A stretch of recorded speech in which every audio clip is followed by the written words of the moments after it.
Hello बच्चों, स्वागत है आप सबका हमारे चैनल पे जहां क्वालिटी एजुकेशन मिलती है। देखो बच्चों, धीरे धीरे हम पार्ट 5 पर आ गए हैं कंपनी अकाउंट में, और इस पार्ट में हम सीखेंगे कि equity share and preference share में डिफरेंस क्या होता है।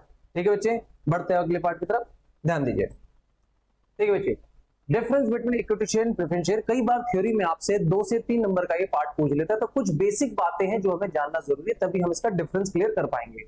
देखिए, जो क्या होता है, जो इक्विटी शेयर होल्डर होते हैं वही कंपनी के मालिक होते हैं। प्रेफरेंस शेयरों को कंपनी का मालिक नहीं माना जाता, क्योंकि जब भी कंपनी के अंदर मुनाफा होता है तो मुनाफे को बांटते समय सबसे पहले हम प्रेफरेंस शेयर होल्डर वालों को मुनाफा देते हैं, और उनको बांटने के बाद अगर कुछ पैसा बच जाता है तो ही इक्विटी शेयर वालों को मिलेगा, चाहे थोड़ा बचे या बहुत सारा बचे, वो सारा का सारा पैसा इक्विटी शेयर वालों का होगा। क्योंकि प्रेफरेंस शेयर होल्डर वालों को उनके शेयर कैपिटल का एक परसेंटेज मिलता है। अगर उन्होंने 100 रुपए का शेयर खरीदा है और उस शेयर के आगे 9% या 10% अगर उसका प्रेफरेंस डिविडेंड लिखा हुआ है, तो उनको 100 रुपए का 10% यानी 10 रुपए ही डिविडेंड मिलेगा, भले ही कंपनी ने 1000 रुपए क्यों ना कमा लिए हो।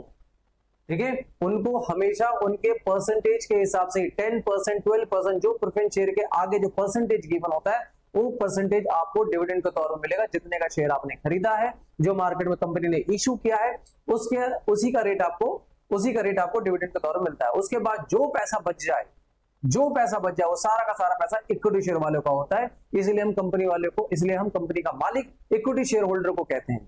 ठीक है बच्चे, अल्टीमेटली सारा बर्डन, सारा लॉस, सब कुछ, सबसे ज्यादा रिस्क इक्विटी वाले झेलते हैं, इसलिए इक्विटी वाले को हम कंपनी का मालिक कहते हैं। थ्योरी देखिए बेटा कैसे है। सबसे पहले बात आती है राइट्स की, कि राइट टू डिविडेंड्स, डिविडेंड का अधिकार कैसे, कहते हैं dividend is to paid preference share if it is paid on equity share. सबसे पहले हम प्रेफरेंस शेयर वालों को डिविडेंड देंगे। अगर हम इक्विटी शेयर वालों को दे रहे हैं तो पहले हमें प्रेफरेंस वालों को देना होगा। जब उनको देकर कुछ बचेगा तभी इक्विटी वाले को दिया जाएगा। इक्विटी वाले के लिए यहाँ पे क्या बात कह रहा है कि डिविडेंड में और may not be paid on equity share.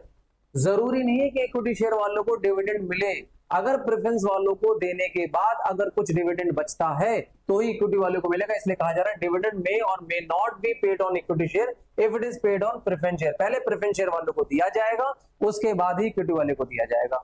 अगला पॉइंट क्या कहता है, रेट ऑफ डिविडेंड। डिविडेंड का रेट क्या होगा, ध्यान रखना बच्चे, डिविडेंड का हमेशा एक परसेंटेज गिवन होता है। जब भी आप शेयर्स पढ़ेंगे तो शेयर्स के आगे परसेंटेज गिवन होगा। Dividend, rate of dividend is fixed, उनको फिक्स्ड अमाउंट मिलेगा।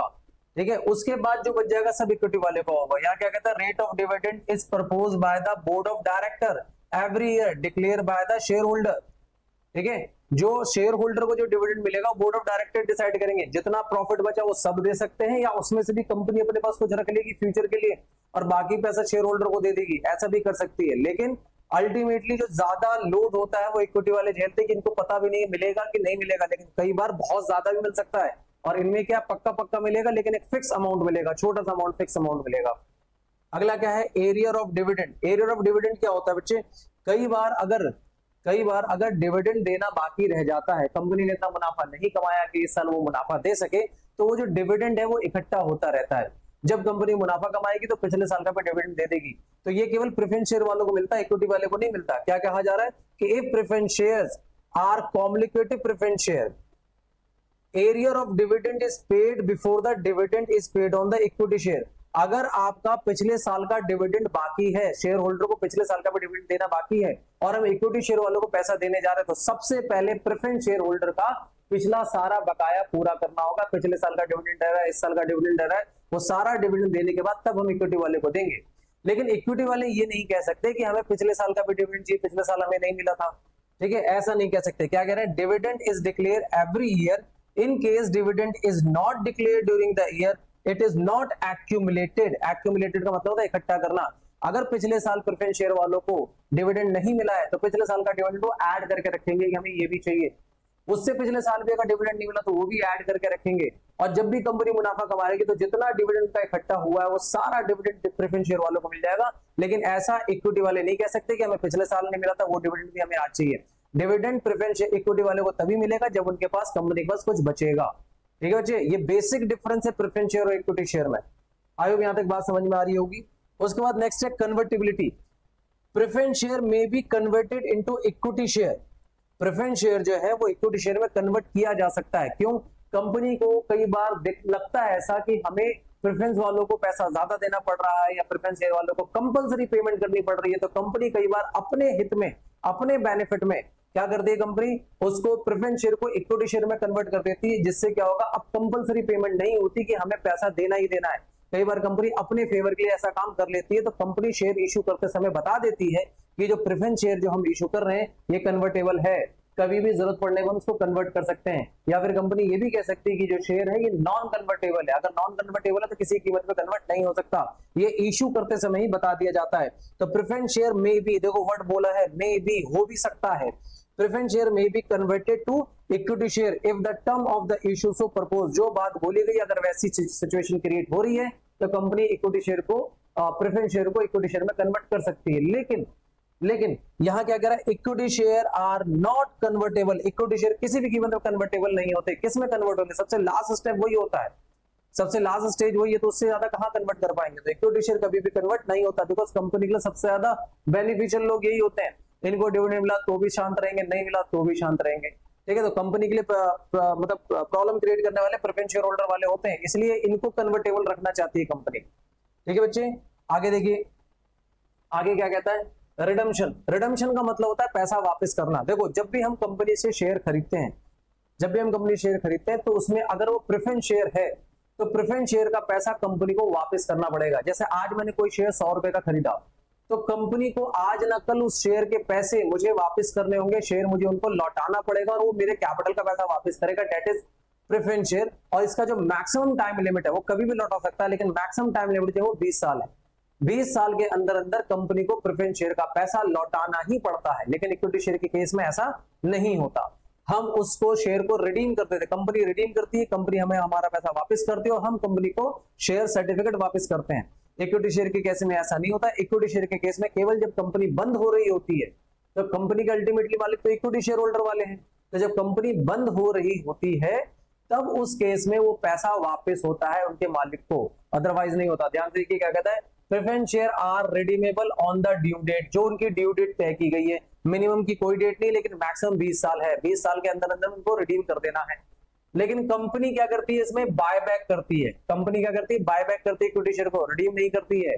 बायबैक का मतलब अपने ही शेयर को दोबारा खरीद लेना। जैसे मान लीजिए मैंने अपनी कंपनी के 50% शेयर मार्केट में इशू कर दिए, तो मेरे कंपनी में 50% कैपिटल मेरा लगा है, 50% पैसा जनता का लगा है।